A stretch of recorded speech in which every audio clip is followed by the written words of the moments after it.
mbanze ntangure gushima ishimire Apotre Vital yadutumiye akabona yuko ataco ashobora gukora igihugu kitahari. Imana umuhezagire, yaramuhezagiye komeze kumuhezagirana n'abo basangiye kurongora ishengero. Ndiko ndiyumvira ijambo nza kuvuga byangoye kuko sinzi kwitandukanya n'ubutumwa bwiza. Kaburindi rero disikuru imwe y'abakuru b'ibihugu uhavuta yiroho, ariko icyo wese yashize muri jewe urakiroho. Amen, amen.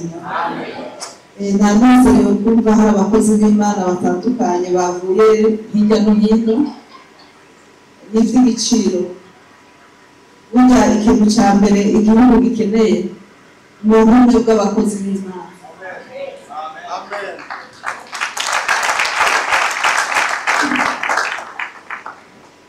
Hamwe abakozi b'Imana bo mu mashengero atandukanye bokorera hamwe mu mwanya muto igihugu cyokira. Ni vyiza ko dusenga, ariko dusengere mu bumwe. Teme ivuga ngo kubitangaza Imana yakoreye Uburundi, Afrika n'indongozi zacu byashikanye igihugu ku ntsinzi, kandi biciye mu gusenga, gukunda igihugu no gukorera kubona kazoza y'igihugu cifashe mu 2040 kandi giteye imbere mu 2060 bizobera umugisha amahanga yose. Amen, amen. Rero ndafise tukwenda tune. Icambere nuko effectivement tunezerewe nuko muriko murasengera igihugu kandi mukagisengera mu bumwe. Nibaza ko ubumwe bujana n'urukundo. Apotre yabivuze ko cyane sinabigaruka, ariko kandi ubumwe bukomere mu mashengero, bukomere mu bakozi b'Imana. Birababaje ingene wumva muri iriya shengero abantu bariko barataburana, bapfa ibi bapfa biriya, hari abapfa amafaranga, hari abapfa icubahiro, hari abapfa intara, hari abapfa amazuru, hari abapfa iki. Ukibaza n'uyo yahamagawe na Kristo. Eske Kristo yamuhamagaye ivyo ariko arakora nivyo yamutumye? Mbega yabawe ariko akora uko cyangwa umuryango wiwe bimumarira iki? Hari inyungu bimwungura na none? Ntacyo bimumarira. Yabawe yaba umuryango wiwe cyangwa igihugu, umwe wese arahatakariza. Rero ni ngombwa dukorere ubumwe mu rukundo. Icya kabiri, dukunda igihugu cyacu. Niko tubivuga, gusenga gukunda igihugu. Abantu benshi ntibakunda igihugu. Nona abandika bagicyoza ntibari sabarundi.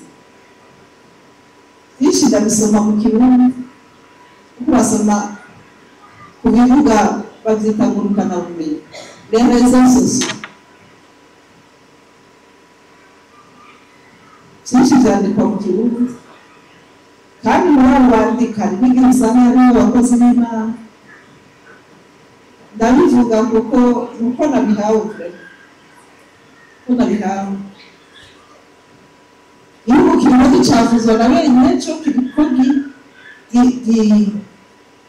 gisangurwa na bene cyo. Nabonye uwari paragira commentaire ku bijanye n'ubu butare buheruka gushoka, avuga ngo mbega mu gushora n'ibireti ubutare budahinduwe basigaye hari icyo bizozanira igihugu.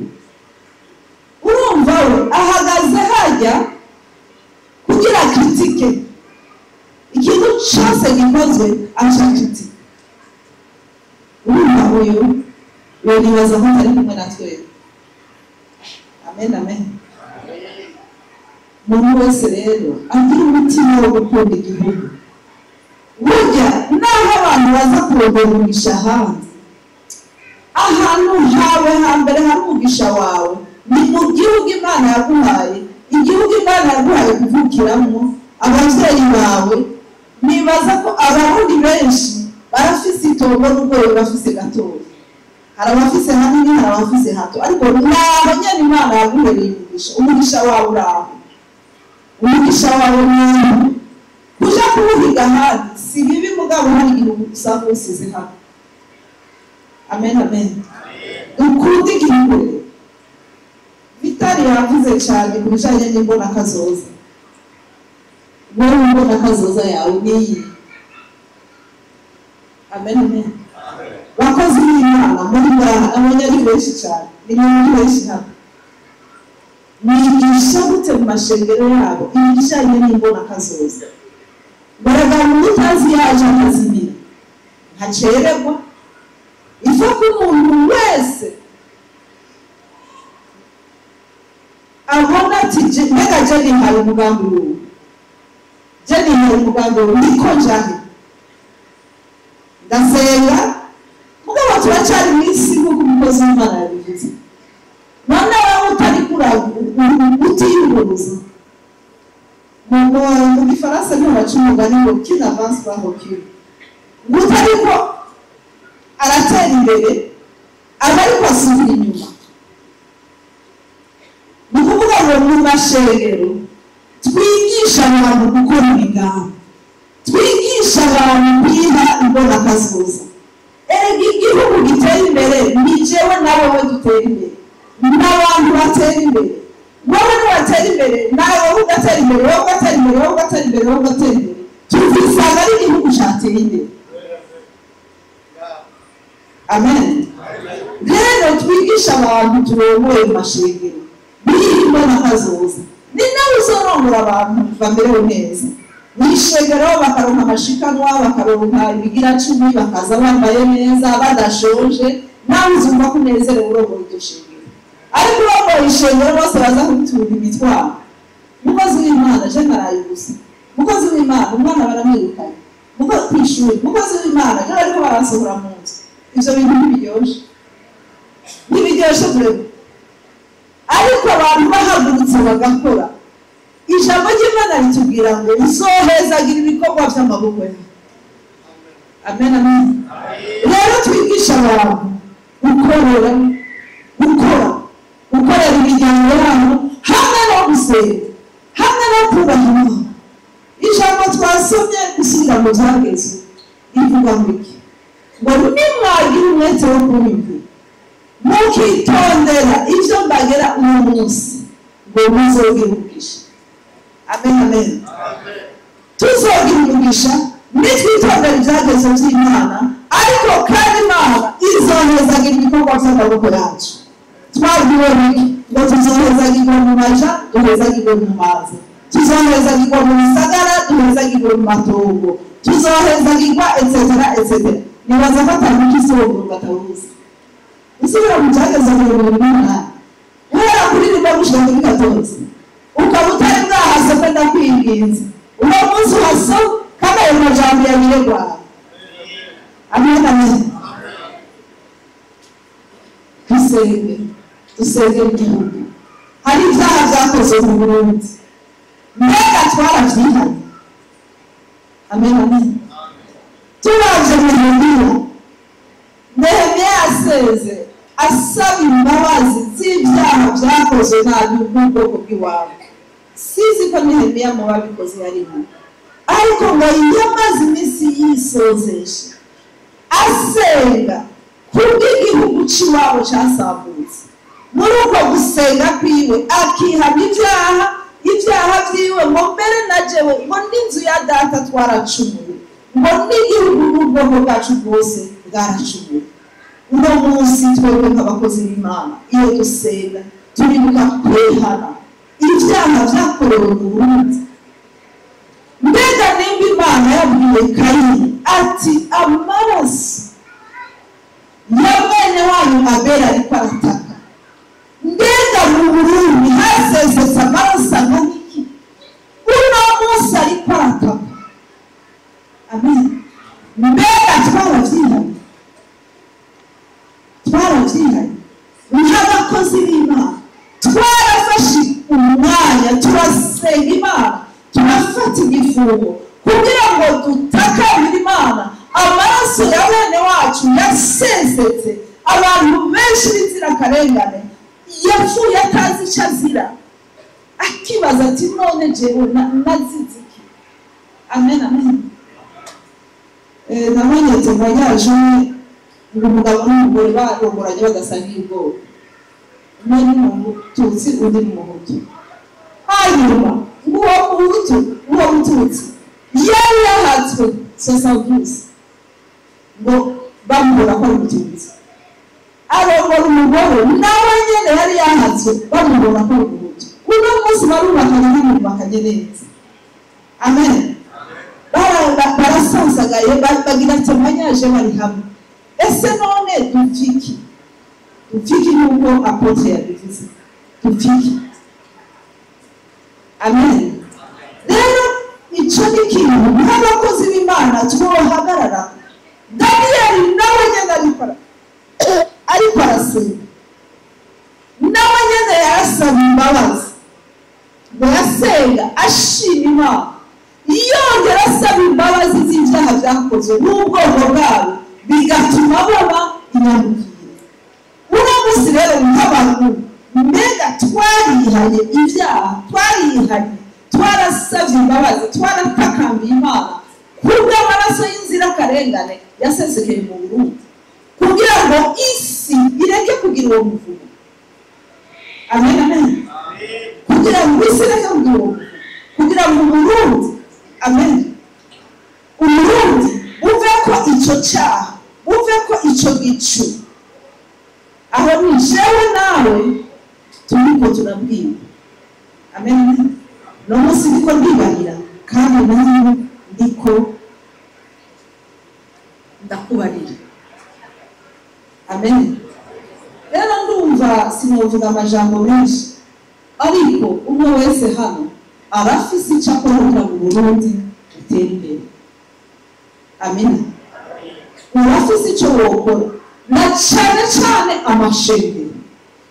Umviriza ndakubwira, Yosuwa ari ku rugamba ariko ararwana, Mose yataritse ibiganza imbere y'Imana, sibyo? Araruha ngo hari abayaseguye. Amen, amen. Nimbe nandi bayaseguye niwe Aroni na Uri bayaseguye. Umuntu munsi ni urugamba rw'iterambere turimo urinde, hariho bayasuwa bari kubitera. Amen. Hariho bayasuwa bari kubitera. No munsi tugize iminsi twambaye amagoti bine twiruka mu misozi, yatumubeje ku mugoroba bari kumwe. Amen. Hariho bayasuwa bari kubitera, bari kubagana. Natwe nk'amashengero nitube ba Mose, dutarike ibiganza imbere y'Imana, dusenge icuka cy'ubukene kive ku gihugu cy'Uburundi, icuka cy'amacakubiri kive ku gihugu cy'Uburundi, icuka cy'ubutindi cy'ubworo kive ku gihugu cy'Uburundi. Ariko naba uri nabo nyene bagume basenga Imana, twese duhurize hamwe mu mwanya muto igihugu kizotera imbere. Ariko rero n'umukozi w'Imana, reka ndangirize kuri ibi. Apocalypse 22:12-15. Ngo ehendaza vuba z'igiti, kugira ngo rero umuntu wese ibikwiranye n'ivyo yakoze ngo inyuma hazonda n'abarozi n'abagira gute ngo n'abakunda kuberesha kandi bakabikora. Yesu ashimwe cyane. Nishero ntitwokubagira ngo Yesu azoga aya ngo araje vuba ngo hendaza nituvyibagira nitudibane mw'isi nitudibane mu gihugu cy'Uburundi. Umukozi w'Imana yagize ngo ariko naje kumara yabimpaye reka ndabivuga. Yesu araje. Uramwiteguye imbwa n'abantu ingango zisubira ibyo zadasho n'abantu bihanye bari barakiriye agakiza mugabo bagasubira muri bya byaha. Amen amen. None bravo abarozi ni benshi hakabarosha karimi kawe. Amen amen. Muvyo yabwiye umwana w'igihugu ntacyo kitumariye ntacyo cyakumariye ntacyo kaminuza. Burya abana benshi bahaza za kaminuza bize ku mafaranga y'ababyeyi nta kiganza cya leta kiri. Ese umwigisha barabwisha ijya ntebe y'ishuri yicarako yarayibisha n'ibindi. Amen. Hariho abarozi baroga umuntu ishaka ngo ryasaze. Hariho abarogesha uburozi bwinshi ariko hariho n'abandi barozi barogesha karimi. Hari n'abakozi b'Imana mu mashengero sinzi ko ari abakozi b'Imana yitira ko ari abakozi b'Imana baroga bigisha ibitari byo aho ngo bazobyuma bazotabwa inyuma ngo bashakanye abasambanyi. Hari abantu basambana mu ishengero akajya muri inyuma agasambana agashagaruka ku mazu bawe. Yesu ashimwe. Oya wacu wananiwe uba wananiwe. Abasuma bariho mu ishengero abasuma bambura ahagenda avuga ngo jewe numva ngo umukozi w'Imana akakwambura muri ubwo bukozi bw'Imana ngo ntazobona Imana n'ibindi babivuze. Rero abantu b'Imana hamwe no kwitwararika iterambere ry'igihugu hamwe no kwitwararika ibintu ariko twibuke yuko Yesu arakiza. Mbega neza nzoto ubugenzuza ubutungane twoca turebe cyangwa hari ibintu dukorera hari ibikorwa dukorera. Amen. Yesu aragarutse.